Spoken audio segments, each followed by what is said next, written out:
Great news for home buyers. As of recent news, mortgage applications have dropped to pre-pandemic levels according to the Mortgage Bankers Association.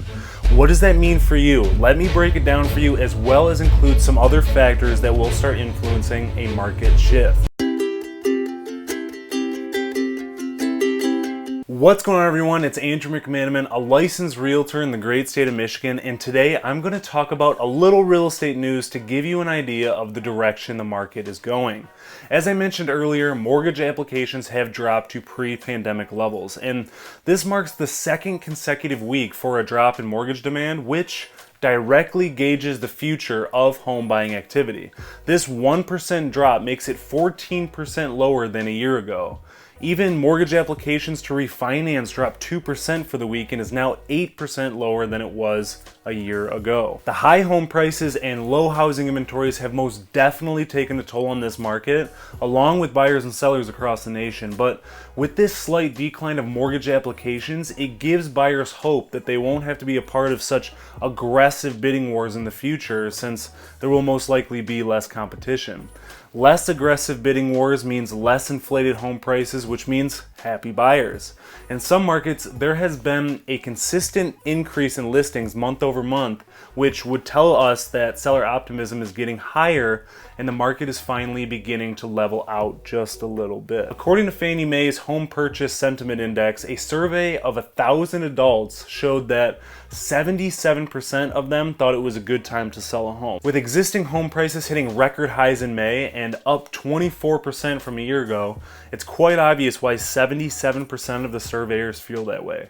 But on the other end of the spectrum, 64% say it's a bad time to buy a home, and that is up from 56% the previous month. Fannie Mae's Senior Vice President and Chief Economist Doug Duncan stated that we need to expect demand for housing to persist at an elevated level through the rest of the year, and that mortgage rates remain not too far from their historic lows, and consumers are expressing even greater confidence about their household income and job situation compared to this time last year.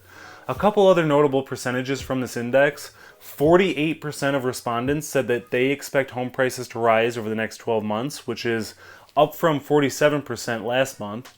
57% of respondents expect mortgage rates to go up over the next 12 months, and that is up 49% from last month. And 30% expect mortgage rates will stay the same, and 6% expect rates to decrease.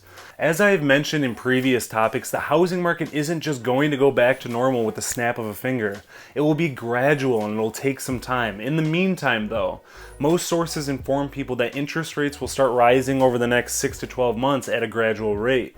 Home prices will start to feel the effect of less offer competition, and homes will start getting less attention as more inventory will begin to fill the space, at least in some markets. If you're in the Michigan market, it hasn't seen much of an incline. Just to put into perspective, I'll use the measure of months supply.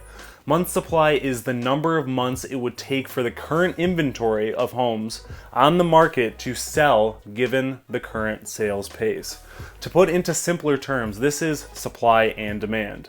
In May 2019, the entire multiple listing service showed a supply of 3.2 months, meaning it would take 3.2 months for the housing inventory to be depleted.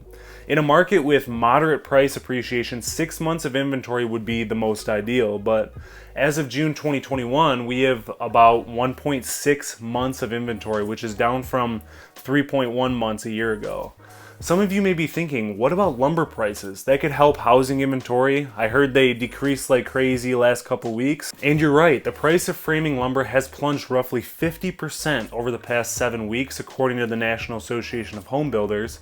But unfortunately, builders say the prices they pay have decreased a fraction of that percentage. For those of you that don't follow lumber prices, there has always been this disconnect or lag time, for lack of a better term, between the lumber supply chains.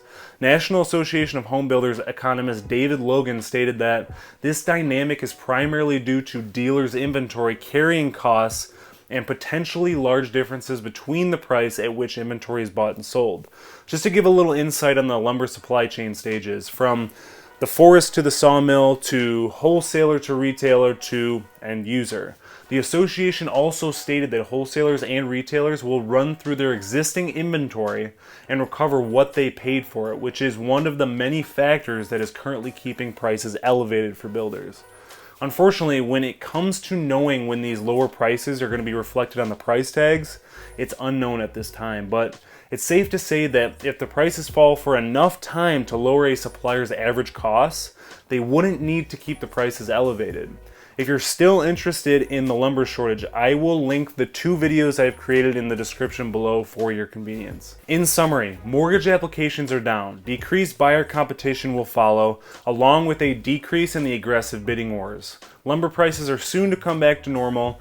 Interest rates are expected to rise in the nearing months, and home prices are slowly coming to a peak. So what does this mean for sellers? It means that it's a perfect time to sell since buyer competition is starting to peak as well as home prices, and you'll most definitely want to get in on the bidding war action before it slows down. The downside is trying to find another place to live if you don't already have one, as you will be spending top dollar as well.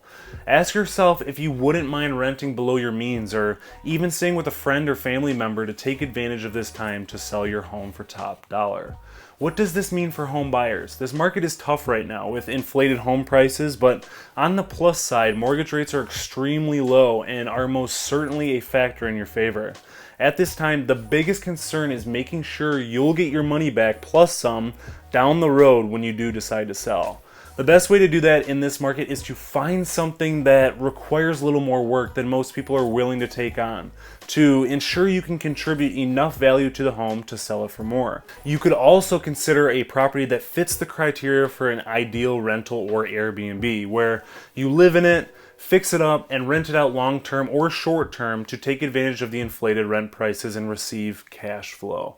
Thank you for taking the time to watch this week's video. If you got some value, don't forget to hit the subscribe button, tap the bell to be notified every single time I upload a new video, and please give it a thumbs up. If you have any questions, please don't hesitate to reach out. I'm always happy to be a resource. I look forward to seeing you tune in to next week's video.